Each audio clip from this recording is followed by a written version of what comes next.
ಬಿಜೆಪಿಯಲ್ಲಿ ಮೊನ್ನೆ ರಾಜ್ಯಾಧ್ಯಕ್ಷರ ವಿಚಾರವಾಗಿ ಆಂತರಿಕ ಸಮಸ್ಯೆಗಳಾಗಿದೆ, ಸಲಹೆಗಳನ್ನು ತೆಗೆದುಕೊಳ್ಳೋದಕ್ಕೆ ಆಯಿತು. ಮುಂಚುವನ್ನಾಗಿ ಏನನ್ಸುತ್ತೆ ನಿಮ್ಗೆ ಬದಲಾವಣೆ ಇದೆ? ನಿಮ್ಮವರು ಕೂಡ ಕೆಲವರು ಟೀಮ್ ಇಲ್ಲ, ಅದೇನು ಪಕ್ಷದಲ್ಲಿ ಸಾಕಷ್ಟು ನನಗೆ ಸಿಕ್ಕ ಮಾಹಿತಿ ಪ್ರಕಾರ ಪಕ್ಷದಲ್ಲಿ ವ್ಯವಸ್ಥಿತವಾಗಿ ಕೆಲಸ ಆಗ್ತಾ ಇಲ್ಲ. ವ್ಯಕ್ತಿ ಪೂಜೆ ಅತಿಯಾಗಿದೆ. ಪಕ್ಷಕ್ಕಿಂತ ವ್ಯಕ್ತಿ ವೈಭವೀಕರಣ ಹೆಚ್ಚು ನಡೆದಿದೆ ಮತ್ತು ಪಕ್ಷಕ್ಕೆ ಯಾವ ರೀತಿ ಬ್ಲ್ಯಾಕ್ ಮೇಲ್ ಮಾಡಬೇಕು ಅನ್ನೋಂಥ ತಂತ್ರಗಳು ನಡೆದಿವೆ. ಇದು ಕೇಂದ್ರದ ಹೈಕಮಾಂಡಿಗೆ ಮನವರಿಕೆ ಆಗಿದೆ ಅಂತ ಅನ್ನಿಸ್ತದೆ. ಅದು ಚಿತ್ರದುರ್ಗ ಇರ್ಬೋದು, ಶಿವಮೊಗ್ಗದಲ್ಲಿ ಮಹಾಸ್ವಾಮಿಗಳ ಮೆರವಣಿಗೆ ಇರ್ಬೋದು, ಇವೆಲ್ಲ BJP ಹೈಕಮಾಂಡನ್ನು ಬ್ಲ್ಯಾಕ್ ಮೇಲ್ ಮಾಡುವಂಥ ಒಂದು ಕಾರ್ಯತಂತ್ರ ಅದು ಮೊದಲಿಂದ ಅವ್ರು ಮಾಡ್ಕೊಂಡು ಬಂದಿದ್ದಾರೆ. ಅದೇ ಎಪಿಸೋಡನ್ನು ಮುಂದುವರಿಸಿದೆ.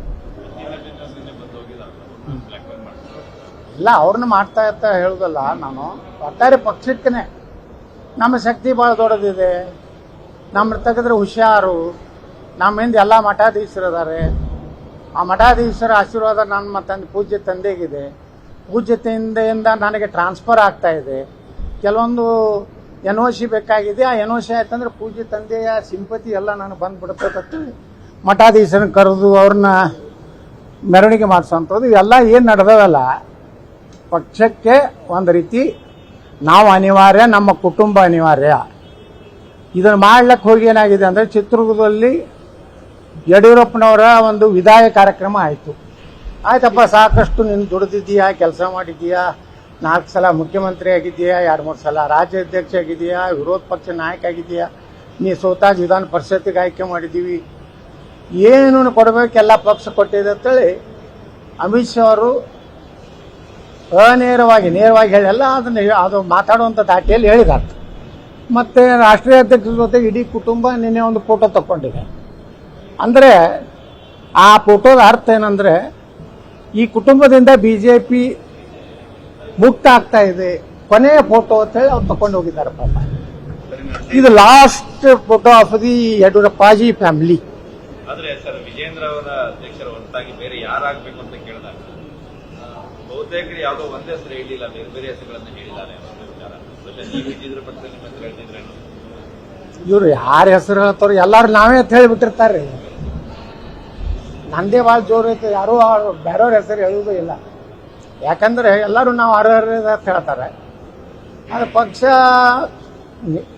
ಇನ್ನೂ 35 ಜನರದ ಅಟ್ಟೆ ಅಭಿಪ್ರಾಯ ತಗೊಂಡ್ರೆ, ಇನ್ನೂ ಅವ್ರಿಗೇನು ಪಕ್ಷದಲ್ಲಿ ನಡೆದಂಥ ಬೆಳವಣಿಗೆಗಳನ್ನು BJP ಕರ್ನಾಟಕ ಏನು X ಖಾತೆ ಇದೆ, ಆ ತಳಗ ಕಮೆಂಟ್ಗಳನ್ನು ಅಟ್ಟೆ ರಾಷ್ಟ್ರೀಯ ನಾಯಕರು ಓದಿಬಿಟ್ರೆ ಸಾಕು.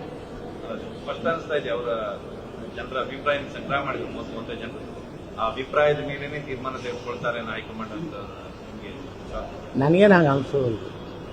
ಅವರ ಅಭಿಪ್ರಾಯ ಇದೊಂದು ಏನಂತಾರಲ್ಲ, ಒಂದು ಪ್ರಕ್ರಿಯೆ ಅಟ್ಟೆ. ಒಂದು ಕೇಳಿದೀವಪ್ಪ, ಮಾಡಿದೀವಿ ಅನ್ನೋಂಥ ಅದಕ್ಕೊಂದು ಬೇಸ್ ಆಗ್ತದೆ. ಆ ಬೇಸ್ನಲ್ಲಿಯೂ ಸಹಿತ ಈ ಮನುಷ್ಯ ಮುಂದುವರಿಬಾರ್ದು ಅನ್ನೋದನ್ನೇ ಬಹುತೇಕವಾಗಿ ಎಲ್ಲರೂ ಹೇಳಿದ್ರು. ಇಲ್ಲ, ನಾ ಯಾವುದೂ ಮಿಸ್ ಮಾಡ್ಕೋದೇ ಇಲ್ಲ. ನಾ ಆರಾಮದೀನಿ, ಭಾಳ ನೆಮ್ಮದಿಯಿಂದ ನಾವು. ಯಾಕಂದ್ರೆ ನಾವು ಹೊಸ ಚಿಂತನೆ ಮಾಡ್ಲಕತ್ತೀವಲ್ಲ, ಹಿಂಗಾಗಿ ನಮಗೆ BJPಯಲ್ಲಿ ಇರಬೇಕಾಗಿತ್ತು. ನಾನು ಅಧ್ಯಕ್ಷ ಆಗ್ತಿದ್ದೆ ಅಂತ ಆ ಹುಚ್ಚು ಭ್ರಮೆಯಲ್ಲಿ ಇರೋ ವ್ಯಕ್ತಿ ಅಲ್ಲ. ನನಗೆ ಗೊತ್ತಿದೆ ನನ್ನ ರಾಜಕೀಯ ಶಕ್ತಿ ಹೆಚ್ಚಾಗಿದೆ ಇವರು ಉಚ್ಚಾಟನೆ ಮಾಡಿದ್ಮೇಲೆ. ಮತ್ತು ಹೊಸ ಒಂದು ಪಕ್ಷ ಏನಾದರೂ ಉದಯ ಆದರೆ 3 ಪಕ್ಷಗಳನ್ನು ತಿರಸ್ಕಾರ ಮಾಡುವಷ್ಟು ವಾತಾವರಣ ಕರ್ನಾಟಕದಲ್ಲಿದೆ. ಇದು ಒಳಗಿದೆ. ಆದರೆ ಆ ಸರ್ವೆ ಮಾಡೋರಿಗೆ ಇವೆಲ್ಲ ಕಾಣಿಸೋದಿಲ್ಲ. ಅವ್ರು ಸರ್ವೆ ಮಾಡೋರು ಕಾಣಿಸೋದು ವಿಜೇಂದ್ರನೇ ಅನಿವಾರ್ಯ BJPಗೆ, DK ಶಿವಕುಮಾರ್ನೇ ಅನಿವಾರ್ಯ ಕಾಂಗ್ರೆಸ್ಗೆ, ಅಲ್ಲಿನ ಕುಮಾರಸ್ವಾಮಿ ಅನಿವಾರ್ಯ. ಈ 3 ಬಿಟ್ಟರೆ ಸರ್ವೆಗಳು ಏನೂ ಆಗುದಿಲ್ಲ ಕರ್ನಾಟಕ. ಆ ಜನರ ಸರ್ವೆ ಬೇರೆ ಇದೆ. 3ನೇ 4ನೇ ಶಕ್ತಿ ಬೇಕು. ಇಲ್ಲ, ಅದು ನೋಡ್ರಿ, ಈಗ ಯೋಜನಾಂಗದಲ್ಲಿ ಬ್ರಹ್ಮ ನಿರಸನ ಆಗ್ಯಾರ. ಯಾಕಂದ್ರೆ ಅವ್ರಿಗೆ ಉದ್ಯೋಗ ಅವಕಾಶಗಳು ಇಲ್ಲ, ಅವ್ರ ನೌಕರಿ ಇದು ವ್ಯವಸ್ಥೆ ಇಲ್ಲ. ಅವ್ರು ಏನಾದರೂ ಸ್ಟ್ರೈಕ್ ಮಾಡ್ತೀನಿ ಅಂದ್ರೆ ಅವ್ರನ್ನ ಬಗ್ಬಡಿ ಅಂತ ನಡೆದಿದೆ. ಮತ್ತು 3 ಸರ್ಕಾರಗಳಿಂದ ಏನು ಲಾಭ ಆಗಿದೆ? ಯಡಿಯೂರಪ್ಪನಿಂದ ಏನಾದರೂ ಬದಲಾವಣೆ ಆಯ್ತಾ? ಇಲ್ಲ. ಮತ್ತೆ ಯಡಿಯೂರಪ್ಪನ ಮಗ ಕುಮಾರಸ್ವಾಮಿ ಅವರು ಇವ್ರನ್ನೂ ಮುಖ್ಯಮಂತ್ರಿಯಾಗಿ ನೋಡ್ಯಾರೆ. ಸಿದ್ದರಾಮಯ್ಯನವ್ರು ನೋಡ್ಯಾರ. ಡಿ ಕೆ ಶಿವಕುಮಾರ್ ಉಪಮುಖ್ಯಮಂತ್ರಿ ಇದ್ರೆ ಈ ಹಣೆ ಬರೋದು, ಮುಖ್ಯಮಂತ್ರಿ ಆದ್ರೆ ಏನು ಗತಿ ಅದನ್ನು ನೋಡಿದ್ದಾರೆ.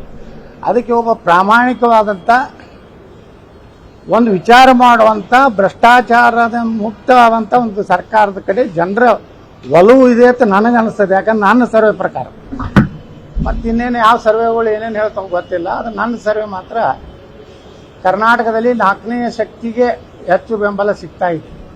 ತೀರ್ಮಾನಕ್ಕೆ ಬಂದಿದ್ರೆ ಹೇಗೆ ಹೊಸ ಪಕ್ಷ ಕಟ್ಟಬೇಕು? ನಾವು ಇನ್ನೂ ಅಭಿಪ್ರಾಯ ತಗೋತಾ ಇದ್ದೀನಿ. 6 ತಿಂಗಳು ನಾನು ಹೇಳಿದ್ದೀನಿ. 6 ತಿಂಗಳ ನಂತರ ಸ್ಪಷ್ಟ ನಿರ್ಣಯ ತಗೋತೀನಿ. ನಾನೇನು ಮುಲಾಜಿಲ್ಲಾರ್ದೆ ತಗೋತೀನಿ. ನಿರ್ಭೀತ, ನಿಷ್ಪಕ್ಷಪಾತ, ವಿಶ್ವಾಸಾರ್ಹ ಸುದ್ದಿಗಳಿಗೆ ಹೆಸರಾಗಿರುವ ನ್ಯೂಸ್ 18 ಕನ್ನಡ ಈಗ ಆಪ್ನಲ್ಲೂ ಲಭ್ಯವಿದೆ. ದಯವಿಟ್ಟು ಇಲ್ಲಿರುವ QR ಕೋಡ್ನ ಸ್ಕ್ಯಾನ್ ಮಾಡಿಕೊಂಡು ಆಪ್ ಡೌನ್ಲೋಡ್ ಮಾಡೋದಕ್ಕೆ ಮರಿಬೇಡಿ. ನಿಮ್ಮ ಬೆಂಬಲ ಹೀಗೆ ಸದಾ ನಮ್ಮೊಂದಿಗಿರಲಿ. ಧನ್ಯವಾದ.